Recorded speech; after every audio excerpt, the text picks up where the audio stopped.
Hello guys, welcome to another episode of Keeping Goals. I am Johnny and I'm here today with Conor.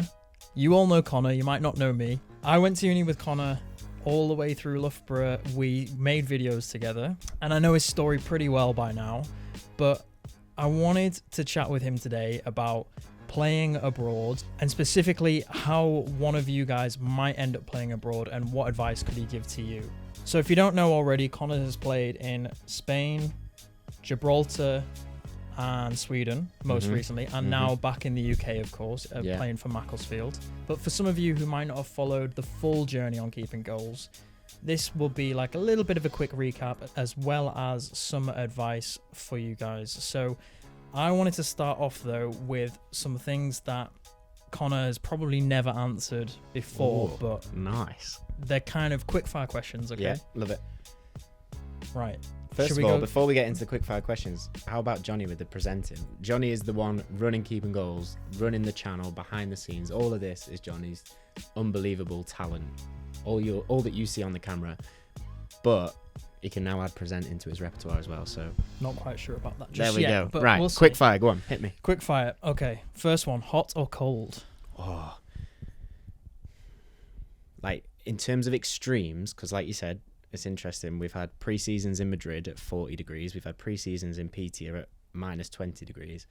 I think to play in, I think cold is easier, personally, than really, really hot. But life in general, I think... Oh, I don't know. It's tough, but probably hot edges it on life in general. Okay. Next one, tapas or Swedish meatballs? Oh, great question. Swedish meatballs all the way. Swedish meatballs. You guys can try them. Go to IKEA, get Swedish meatballs, a little bit of mashed potato, gravy, and then the most important thing is you need lingonberry jam. If you don't have lingonberry jam on your Swedish meatballs, it's not really Swedish meatballs. But that is beautiful. So go to IKEA and try that out. Lingonberry jam, make sure you have it on it. I am surprised by that one because when I went to visit Conor in Madrid, we did have some amazing tapas, and you did spend a long time, a full year out there. Yeah. And we did eat some nice tapas. There were some really nice tapas bits, but yeah, Swedish meatballs is elite. See, for me, it would be tapas, but you know, what do I know? Maybe I've not had the real Swedish meatballs. Yeah. All right. This one might put you on the spot here, but if you could take one team you've played for and put it in a different country, who would it be and what country would it be? Great question. I'd love to take our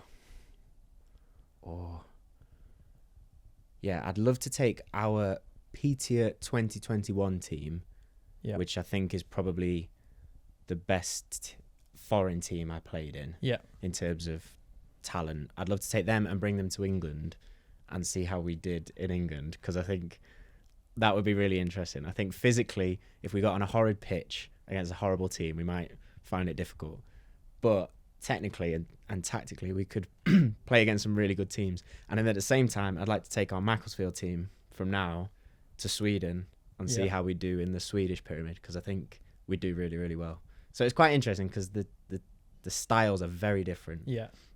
So I'll cheat and say 2, but that would give me a nice comparison. Do you think the Brits in your team could manage the Swedish cold? They wouldn't manage the Swedish cold, no chance. They complain about the rain in Macclesfield, let alone the Swedish PTA cold. So they're definitely not as tough as the Swedes. Actually, that's a good way of saying it. Let's just put PTA 2021 team against the current Macclesfield team. Have a proper showdown. In Swedish cold weather? Or yeah, we'll play a three-legged series. One home, one away. Yeah, one decider. I like it. Similar vein. Yeah. Who is one player who you've played with or against who you think would thrive, or you just like to see them play in the UK this time? So maybe abroad you've played with them, but you'd like to bring them here. Two come straight to mind. Marcus Forgan Hellstrom from Peterborough would be very successful in England because he's a big boy, he's powerful, he's fast, he's very strong, he can finish, he's a good striker, scores a lot of goals, and he would do very well in England. And I remember telling him when I was there, and I was saying, if you can, see if you can get over and play in England, because it'd be interesting to see how you do, because I think especially non-league, National League, League Two, I think he'd be very, very good. And then in that same vein, Pashang as well. Yeah. The guys that watch Keeping Goals from that year in 2021, Pashang's done really well since. He's now playing for the Iraqi national team, played in Allsvenskan with Degerfors. But I think he'd do very well in England because he's just an absolute beast. He'd just attack people, smash through people, score lots of goals. So I think both of them would do quite well, which says a lot because I've picked the physically very dominant players in Sweden to see how they do in England. But there are lots I can mention, but those two come straight to mind. Awesome. Okay, and then last one. What country have you not played in that you were close to playing in? Oh, really good question. There's been a few, actually. In the periods where we've kind of been in between seasons, and as a football player, you're always trying to contact as many people as possible. Yeah.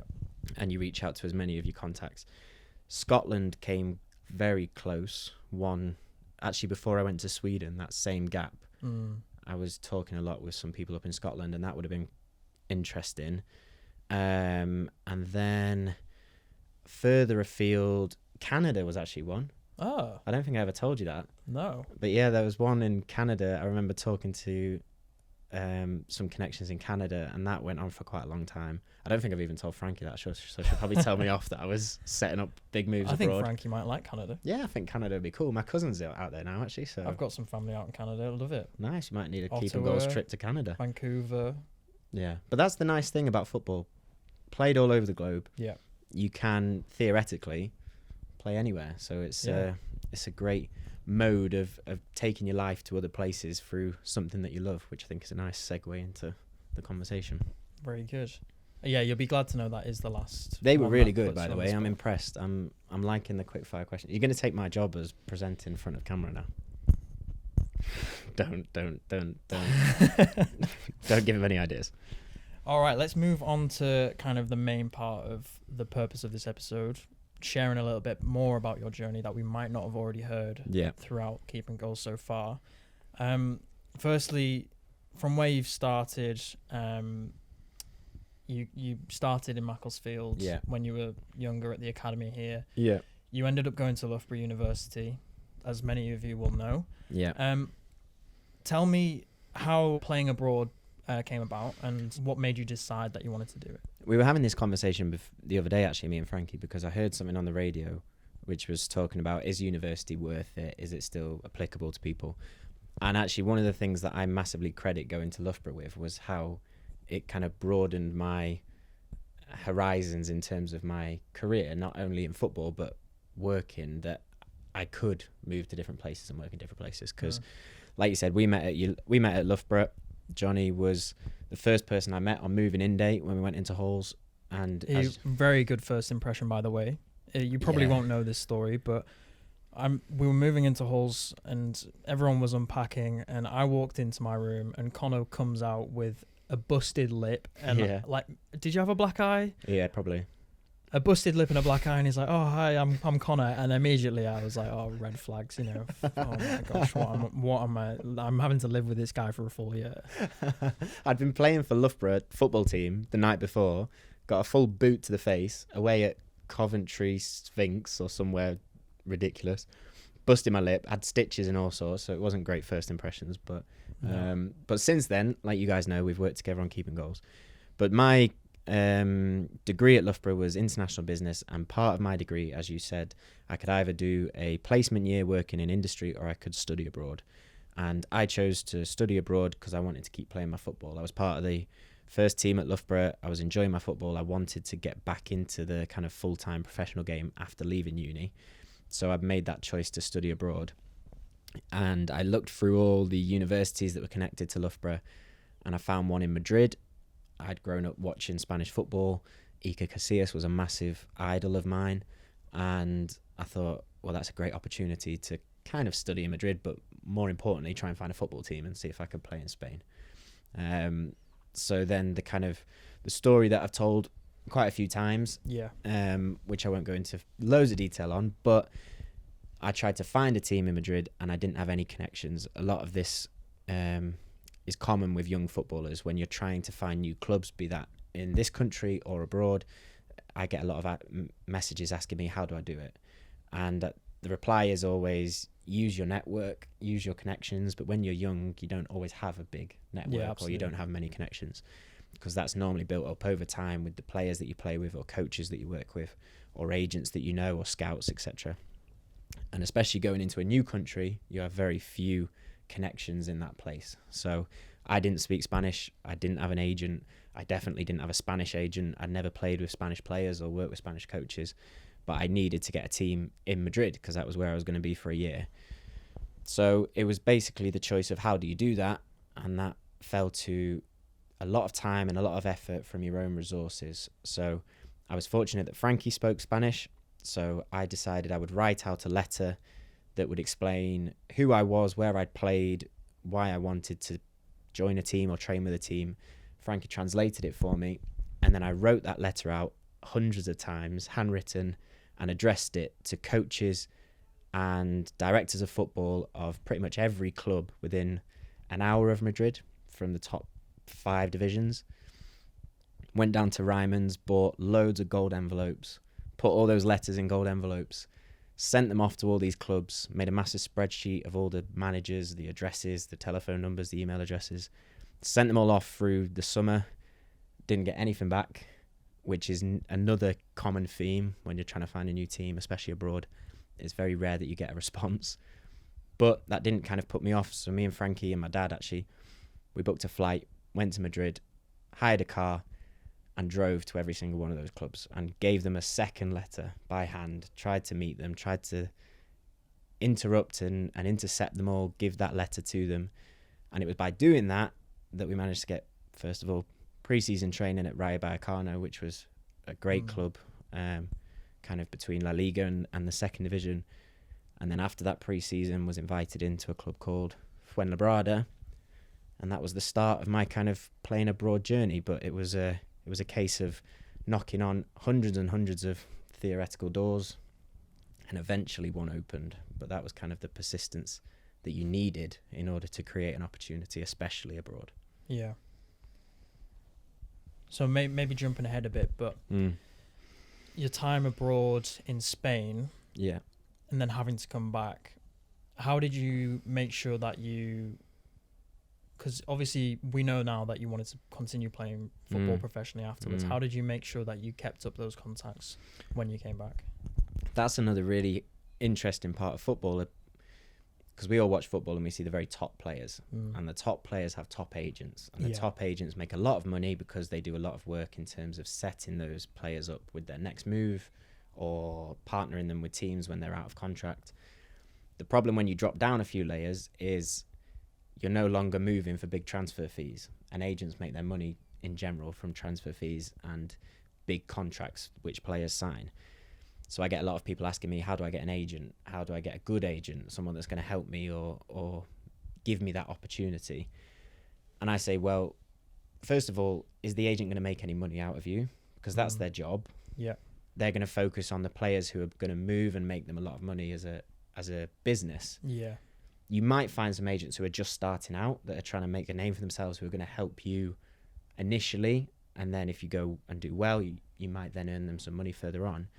But if you're not moving for big transfer fees, or you're not getting paid huge contracts, you can't just rely on an agent to do that work for you. And I see a lot of players who do rely on agents and get disappointed. Yeah. Because they wait for those gaps.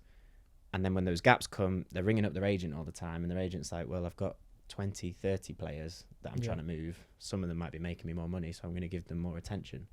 So it's quite difficult. You have to realise quite early on, it's your career and it's your responsibility.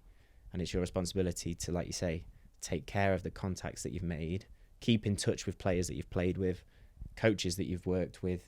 Yeah. Ask them for connections in other places that you might be interested in playing in.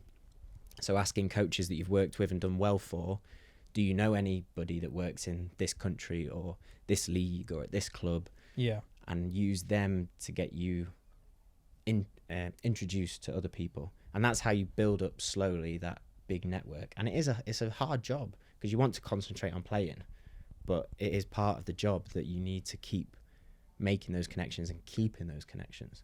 And also for younger players, it's probably quite uncomfortable for them to do that.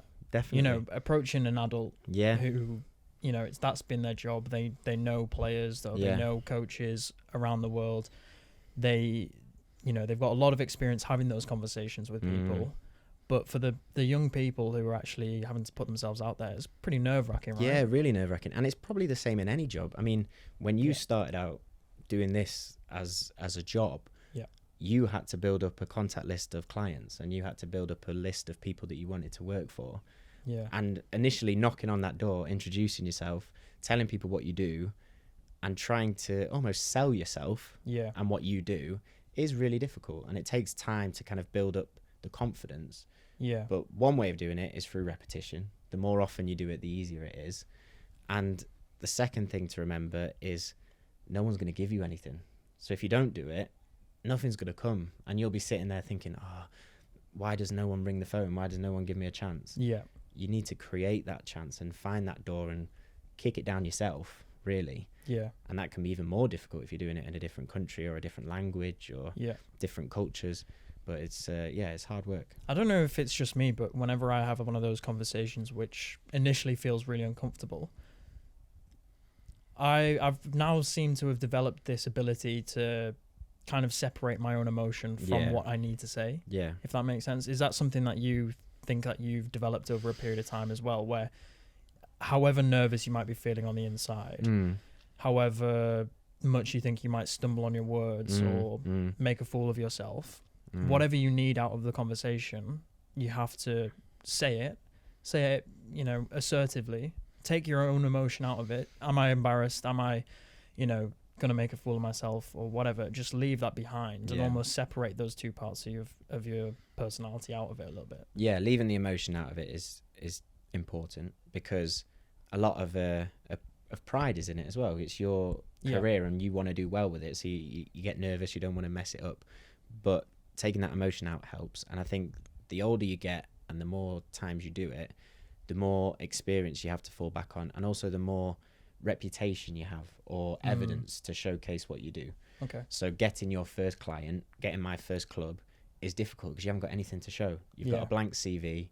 You've not really played senior football. You've not got any kind of highlights to show. It's difficult to earn a chance. Yeah. So you might just be saying, can I come and train? Can I come and, especially as a goalkeeper, a lot of teams need goalkeepers for training. Can I come and train? Can I just join in? And a lot of the time, managers and coaches might be like, yeah. But as you get older, maybe to my age, a bit older, you've got highlight videos, you've got statistics, you've been successful in the past. So it gives you a little bit more confidence when you then go and introduce yourself to somebody new. Yeah. So you mentioned keeping in touch with players, keeping in touch with coaches, having those conversations. Have any of those conversations that you've had led to anything for you personally? More so as I've got older, and as I say, the network's got a little bit bigger. I've played with more people, built more relationships. One in particular was when I went to Petia. So that move came about through initially a teammate. So I had played in Gibraltar. Yeah. And then it was kind of lockdown, March, April 2020. You guys might remember it from the channel. I was doing all the kind of lockdown training videos. And it was that point that I was trying to find a new team. Yeah. Gibraltar, the league had cancelled. Spain, everything had shut down. I came back to England just in time before the UK lockdown. That stopped non-league and professional football in England. And so I was looking around globally to basically see who is still playing football, because everyone had stopped. And one of the few leagues that carried on was Sweden, because Sweden adopted a different kind of public health direction. They didn't have a lockdown. They didn't shut things down like we did in the UK. So I thought, right, let's see if I can find somewhere to play in Sweden. So I looked within my kind of contacts list, my network, players that I'd played with, coaches that I'd worked with. There were some people that I'd been teammates with who had played in Sweden. So I sent them all messages and said, listen, I'm interested in playing in Sweden. Have you got anyone? So you were the one who suggested Sweden in the first place. Yeah. But you knew that you had people who were in Sweden. So I found Sweden that they'd carried on. Yeah. I decided that was where I wanted to go. Right, okay. And then I looked within everyone that I knew in football and said, right, who's playing in Sweden? One of the connections was Andrew Mills, a goalkeeper who was 2 years above me at Macclesfield. Right. He was playing for Östersund, still plays for Östersund in Sweden. I immediately kind of got on the phone with him and said, what's Sweden like? How is it to play there? Do you know anybody there? Didn't actually get a connection or an opportunity from it, but it was great to have somebody to ask questions of. And that's a relationship as well that you will have had from a young age. Yeah, exactly. I knew him from the academy. Yeah, from when I was 14, 15. Right.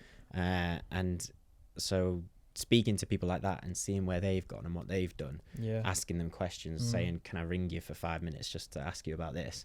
I still get players asking me, can I call you about this? And I talk to them, and it's an easy way of gaining information.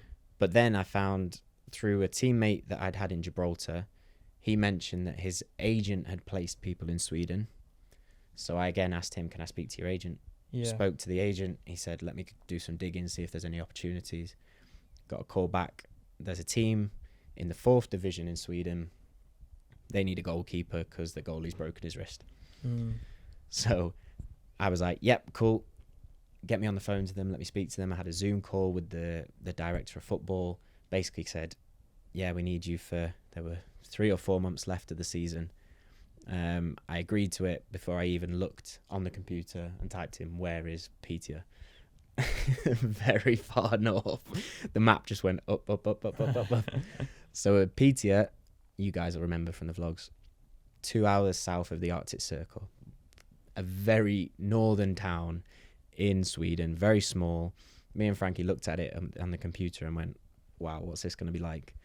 But we got on a plane, flew out there, and it was one of the best decisions we ever made. One of the best times I've had in football. One of the best clubs I've ever played for. So it was, again, twist of fate, opportunity, asking people that you know, and then, you're in a different country. So your connections have helped you get to Sweden. You're now kind of in a new realm. You don't have any connections anymore as such. I mean, you've got the people who got you there, but like you say, this guy was... He was a British guy. Yeah, in Gibraltar. Yeah. So you don't really know anyone when you arrive. What's it like, and do you settle in quickly, or do you get help to make connections or make more connections when you arrive? What's that first bit like? Yeah, so the first bit is very dependent on the club. So subsequently, looking back over kind of the last 10 years of me playing, some clubs have been brilliant. Yeah. As soon as you land, they look after everything about you. They make sure that you settle in. They make sure that if you need extra help with travel or accommodation or work or anything like that, they do a lot of help. They do a lot of work to help you with that. Yeah. I've had other clubs that do nothing, and they literally say, training starts on this date, we'll see you then. Yeah. Sort your flights out, sort your rent out, sort where you're living out, sort your residency out, all that kind of stuff. And especially playing abroad, that's really difficult. Yeah. You have to be able to think not just as a football player, but as a human being, emigrating almost to a new country. What are those kind of official things that you have to get done? Yeah. So that's difficult. But Petia, fortunately, was a club that was, well, the best club I've worked with in terms of looking after players. And I landed at the airport in Luleå, really small airport. I was picked up by a guy called Robert, who is lovely, like really funny guy. Very, a Pitebo is like a person from Petia, like through and through. Pitebo. And he picked me up kind of, the English in Sweden is amazing. Their English is fantastic. Yeah. Opposite in Spain. Very difficult to speak English with people in Spain. You have to learn Spanish. But Sweden, his English was great. Picked me up. Massive Blackburn Rovers fan. So we're driving from the airport through. It was the middle of the summer actually when I first went. We're driving and in the summer in Petia the sun doesn't set. Yeah. So you're picked up at night and it's still sunny at 11 p.m. Talking about Blackburn, talking about English football, which he loved. And we're getting towards Petia, the town. And as you come towards Petia, there's a massive factory by the main road, the motorway as you're headed in. And it's a Smurf Kappa factory, which makes paper. So it's a big paper mill. Smurf Kappa is the brand. Oh, okay. So they make paper. And you smell it before you see it. So this smell... Not like a bread factory smell. Not as good as a bread factory. I love Petia through and through. You guys know this, but the smell of this paper factory is not good. It smells like cabbage, like wet cabbage. It's not good. But we're driving in and Robert goes, he says, "Can you smell that?" I was like, "Yeah, I can smell it." Was he just, did you think for a second he was just showing off? Or something else had happened. So we drive, he's like, "Can you smell that?" I was like, "Yeah, I can smell that. What is it?" He's like, "Well, it's the paper factory. It's a massive factory. Loads of people in the town work there." And he goes, "You can bleep this out." He goes, in a Swedish accent, which I won't do, he goes, "Some people say it smells like we say it smells like money." And I was just laughing because everyone in the town knows someone that works in this factory. But yeah, we come down the hill into Petia, go to training for the first time, meet the team, meet kind of local news reporters who write about the football team and the club. And it's a big thing for them because the new players come from abroad. Meet the manager. Like, the manager took me out for lunch, met him and the assistant manager, spoke about the team, spoke about how they want to play. He spoke about why he picked me, because I didn't realise he'd had 6 or 7 goalkeepers, all with like profiles. He had all their footage from every goalkeeper. Right, okay. And for some bizarre reason, he decided to pick me. And then you get straight into training and playing games, and you got to get used to that new style of football, that new way that the team plays. And we ended up winning the league that season and getting promoted. So it went amazingly well. But very well. As I say, I've had other clubs where you don't get any help or any support, and it's much more difficult because you don't just get to concentrate on the football. You have to do everything else around it. So maybe on that topic of the difficulties. Yeah. So what would some difficulties that you might expect someone who's looking to go and play abroad, a young person who might not have been out before, what are some of the difficulties that you might expect them to go through, or that you have faced when you've been going abroad? So you automatically think of the first thing, which we've spoken about, making connections, earning opportunities. But there's so much around it which you don't think about, especially for us since Brexit, unfortunately. Yeah. So since Brexit, it is now much more difficult for people with a UK passport to work in Europe. Before Brexit, you could work anywhere in Europe. That was part of the thing. Now, you need a work visa in order to work in Europe. So as a professional player, or a player joining a professional team, or even a semi-professional team, you have to earn a certain amount of money in order to qualify for a work visa. Now, that automatically rules out a lot of clubs that don't pay that certain amount of money, which is normally higher than minimum wage. It's a decent salary. So that automatically means you're going for clubs with bigger budgets. They would be looking at a certain level of player. Yeah. So if you're just starting out, and like we said, you don't have that CV, or you don't have that reputation, or you don't have that agent or highlights, it might be even more difficult for you to earn that opportunity. So that means then potentially nowadays with Brexit, a university student who might have a placement year, unless they're going out there as an amateur and playing for the club while studying and not really getting paid to play there, they would probably struggle to go out to. Well, even now, because they've scrapped the Erasmus scheme. So the scheme, which was even the study abroad scheme that I was part of, since Brexit, they don't have it anymore. So if I was in Loughborough right now in that year, I wouldn't be able to do what I did with Madrid. It wouldn't happen. So it has become a lot more difficult. It's not impossible. Right. There are, especially on a British passport, there are places you can work. There are places you can play a bit closer to home. So places like Scotland, Ireland, Gibraltar. Gibraltar's a foreign territory of the UK. So as a UK national, you can work there for whatever amount of money. But like I say, you just have to do more research in terms of the country that you want to go to. What is the work visa situation? What do you have to earn? Contacting the team that you've connected with, trying to find a way that you can do that. You can also work for the club. It doesn't just have to be your playing salary. If that's not enough, you might also be able to coach with the club or teach in a local school or something like that. You can combine different jobs with your football, and the club might be able to help you with that. But yeah, there are lots of things around moving and playing abroad which you don't initially think of straight away. How did it work for you when you were playing in Gibraltar but then living in Spain? Because you lived across the border, right? Yeah. And that was difficult because I had a British passport.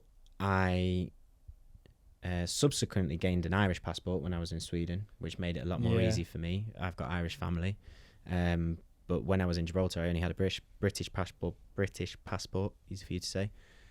And getting into Gibraltar, absolutely fine. But there is a border crossing with Spain. Yeah. So you then have to apply for residency to live in Spain as opposed to live in Gibraltar. At that point, we hadn't left the EU, so I still could live and work in Spain, or live in Spain and work in Gibraltar. But again, you have to get a green kind of residency permit. Me and Frankie used to go to the police station however many times to like file these different bits of paper and talk to different people about getting this residency permit. And that's all the stuff you don't really think about, but you have to go through it in order to do it. Yeah, so it might seem intimidating for younger people now who want to play abroad, especially if they're from the UK and they're hearing now that it's more difficult to play in Europe.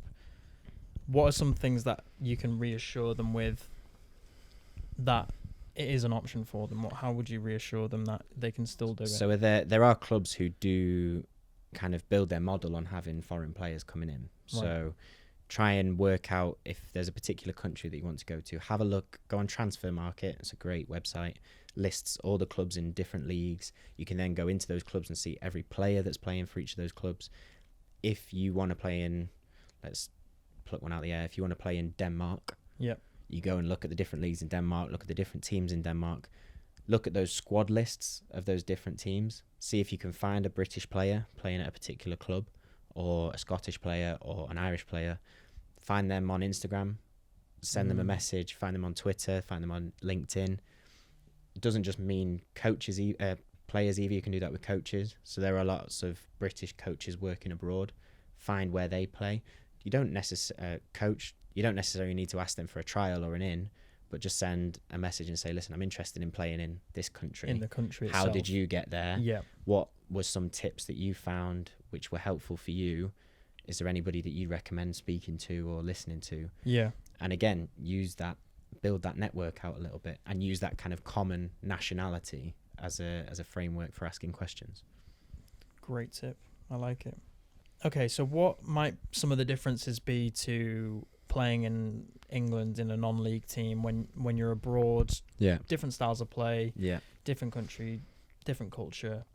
What are the differences? What are the key differences? Why would even someone want to play abroad as opposed to in the UK? Style of play is one. Yeah. So playing now for Macclesfield, we are in the non-league pyramid in England, working our way up that non-league pyramid. Non-league football in England is very physical. It's changing a little bit, but traditionally it's not great pitches, big players, quite direct, difficult to play in from a physical standpoint. When I was 18, 19 as a goalkeeper, still not the tallest goalkeeper, but back then smaller, lighter, much smaller, not as strong, not as experienced, wasn't getting opportunities to play in non-league as a result of that. So I used that by looking at it and going, okay, maybe I've got to go somewhere that has a different style of football, not as physical, not as necessary that you have to be massive in order to be successful. Yeah. So I looked at Spain. And that was somewhere that I could learn, get experience, build reputation, and then use that to come back here. And suddenly people aren't asking the same questions because you've done a lot more. Yeah, in the past. You've got a lot more experience. So style of play is one reason that you'd go abroad. Opportunity to see and live in different places. Like I've used football as a vehicle to travel and work in different countries and live in different countries, and you've been to visit me in however many of them. Yeah. And it's been great. It's been amazing that you could use a sport. Only one. Yeah. Did you not come? You didn't come to Sweden, did you? Poor from Johnny that. But using football as a way. It was COVID. Yeah, that's true. Using football as a way to travel and to do that has been amazing for me. And yeah, finding somewhere that you feel fits your game and fits your lifestyle, because non-league is very different, especially coming back now, having played abroad for the last 3-4 years, being in non-league and seeing the turnover of players, the amount of change that happens within a season. I've not been used to that in my old clubs, where you would have a set squad, and that squad would be your squad for the season, and you might make one or two additions in the summer or the mid-break transfer window. Now there's so much change. Like I say, the pitches can vary massively in terms of quality. The style of football from one game to the next can be completely different depending on who you're playing. Whereas in Sweden, it was relatively similar how most teams played. So all of those are massive differences, but it's a great challenge and a good way to develop yourself as a player. We've been through some of your experiences, and there's obviously archives of what you've done on the channel. So I'm sure if you haven't already seen all of those videos, there'll be so much information from that you can take. We can tell you, actually. Series 1 is Madrid. Yep. Series 2 is Loughborough. Series 3 is Gibraltar. Gibraltar, yeah. Series 4 was kind of locked down back here. Yeah, and kind of. Yeah, I think so. Or Series 4, 5, maybe just going into Sweden. 5's definitely Sweden. 5, 6, 7, Sweden. Yep. Series 8 now, back in England. Yep. So if you want to drop in and have a look at any of those different countries, just go through the archive, see which one you fancy watching. If you fancy watching something from Spain, go to season 1. Yeah, exactly. If you fancy watching something from Sweden... Don't watch episode 1, series 1, because my quality in front of the camera is appalling. So, yeah, skip the first few episodes. Watch it. Don't watch it. Yeah, so we know about your experiences. Yeah. And I'm sure you'll know already that there are a bunch of players who've had similar, maybe not identical, they might be outfield players, might be goalkeepers, but they've also played abroad. Mm-hmm. Who else do you know of that is good to follow, that these guys can look at and see some different experiences? And some of them might be the same as well, but some other things. One brilliant person to follow right now is a guy called Sam Wardrop. And Sam is a Scottish footballer, played professionally in Scotland, came up through the ranks at Celtic. He is now doing a series on his Instagram account called Return to Pro, where he is trying to get back into professional football, and he's given himself a year to visit different countries, visit different teams, and try and earn a new professional contract. But the best thing about Sam is he hasn't jumped at the first opportunity he's got. So he's taken the full year to go and visit each country that he has connections in or he makes opportunities in, to see if it fits him, and to see if it fits him as a footballer, as a person, as a content creator, whatever he wants to do with his life. So he's already been to Dubai, he's been to Brisbane, Sydney, Melbourne in Australia, he's just gone out to Sweden, and I think the fact that he makes that piece of content on Instagram in quite short form as a reel, it's a real nice snapshot into where he's going throughout this year. So I think he's on day 100 or something out of the year. So definitely go and follow Sam. We'll put his tag up. Go and follow him on his Instagram and see his journey. Similar to Keeping Goals, but quite kind of more Instagram based. And he's an outfield player. He's an outfield player, defender, I think. But I've spoken to Sam a couple of times, and he's doing a great job in showcasing that. So if you're interested in seeing someone doing it right now abroad, Sam's a great person to follow. Cool. I have thought of a couple more quick fire questions. Go for it. Maybe we can finish on these. Yeah, I like it. Okay. First one is, what country have you not played in that you want to play in? There's a few, but I'd love to play in Ireland. Ireland? Yeah, because a lot of my family are Irish. I'd love to play in Ireland at some point. And he supports Ireland rugby. Yeah. Six Nation champs, that's all we're going to say. Well, we beat them in the Six Nations, that's all I'll say. And I was there. But there's a few. I'd like to play in a few different places. I think it'd be really cool to play in America. I think the way that they do kind of soccer over there, the stadiums, friend of the channel, Mandy McGlynn, playing over. Yeah, of course. Well, Mandy Hort now, playing over in the NWSL, seeing kind of what the focus that they put into football or soccer is amazing. So that'd be really cool to see. Ireland for kind of family connections. I'd love to play over there. And then, I don't know, maybe a few other kind of European ones, which might be interesting, but yeah, we'll see.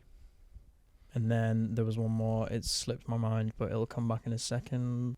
Oh, this will be probably a challenging question for you to answer, because I'm sure situations changed as well now. We've kind of touched on the situation changing. There are two ways I can phrase this question. I'll go with the first one first. what is the easiest country that you've experienced to get a pro job abroad? What was the most seamless for you? P-tier was the easiest because the club were great. Because the club helped me in anything that I needed help with. Right. And I think that's why it's so important to try, if you can, to find a club that wants you and wants you to be a part of it, because they will put in the effort to really kind of help you to be take there. That pressure off you. Which is difficult when you're first starting out. Yeah. So like Fuenlabrada didn't know who I was from anyone. Yeah. And I just kind of worked on the basis of, can I come and train? Can I show you what I can do? And then you build into it. Yeah. But if you can find somewhere that wants you and you've got a good, strong connection with them and they're full of good people like Peter, then it makes it a lot easier. What do you think would be the easiest way for our listeners, our viewers, to be able to get a pro job abroad right now? Play wherever you are right now. Play as many games as you can. Get as much footage as you can. Whatever level that is, just try and play.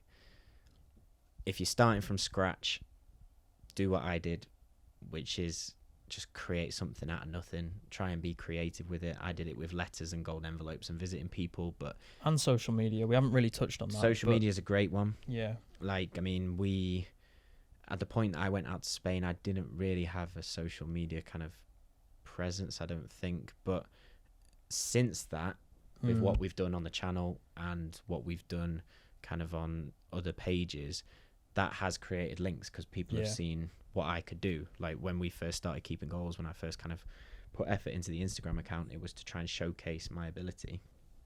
And through doing that, you do create kind of little ripples that go further out. Coaches might take notice of you and follow you. Follow that up with a DM, ask them where they're coaching, what they're doing. Like I say, connect with players who are playing abroad in places that you want to play. Follow them, send them messages, ask them questions. Build that link through social media and build that link through, like I said, players that you've played with, coaches that you've worked with. LinkedIn is a great way to do that too. So, underrated. Yeah. Like I don't use it nearly enough for my job, but I know that. Yeah. I mean, in the sporting community, whenever I'm on there, I always see posts from people who are coaches or sports psychologists or players. And I mean, goalkeeper coaches, it's a massive community. It might be difficult for you to get in touch with a manager or a director of football, but a goalkeeper coach might be more responsive to you as a goalkeeper. Yeah. Frame your questions and your conversations in the right way. Ask their opinion, ask their advice, but reach out to as many as you can on LinkedIn. Send them messages, try and make connections, use that footage to showcase what you can do, and be prepared, unfortunately, for a lot of no's, hundreds of no's. But you go through those 100 no's to get that one yes, and then you get that chance. And so, like you say, hundreds of no's, but when you've taken it and you've separated your own personal emotion from it, and that does take time. That's not something that you have instantly, but those no's start to mean less than the yeses. Yeah, obviously. And those no's don't necessarily mean you're not a good goalkeeper. Absolutely not. That no might be, we've got 3 goalies already that we're really happy with. Exactly. Or the transfer window's shut in our country at the minute. We can't sign people. And I guess the sooner you understand that as a person, the less you take it personally. Yeah, 100%. Yeah. So the no, every no that I've got, and I've had flipping loads of them, doesn't mean that I'm a bad goalkeeper and has never made me think I'm a bad goalkeeper. Know your own quality, know what you can do, take it as okay, not right now, maybe later. On to the next one. Let's see where the next opportunity can come from. Yeah, and as long as you're approaching those conversations assertively and respectfully, politely. And exactly that. And if the conversation ends and you just say, that's fine, thank you so much. Yeah, 100%. And if anything changes, let me know. Yeah, definitely. And that's it. And people remember that. Yeah, definitely. They appreciate that. And I think, these personal connections that we've talked about, they are a part of professional life, whatever profession you end up in. Yeah. So it's important to be able to nurture those. 100%. Well, hopefully that's given you a little bit of some tips or some bits of advice that might be able to help you if you ever want to play abroad, or even if you're just interested in what it's like playing abroad. But yeah, great questions, Johnny, by the way. No worries at all. If you enjoyed today's video, please hit the like button. And subscribe, please. Subscribe. There's loads of you that watch these videos that don't subscribe, so it would be amazing. It would mean a lot to us if you could click subscribe. So thank you very much for watching. We really do appreciate it. And we'll see you in the next one. Speak to you in a bit.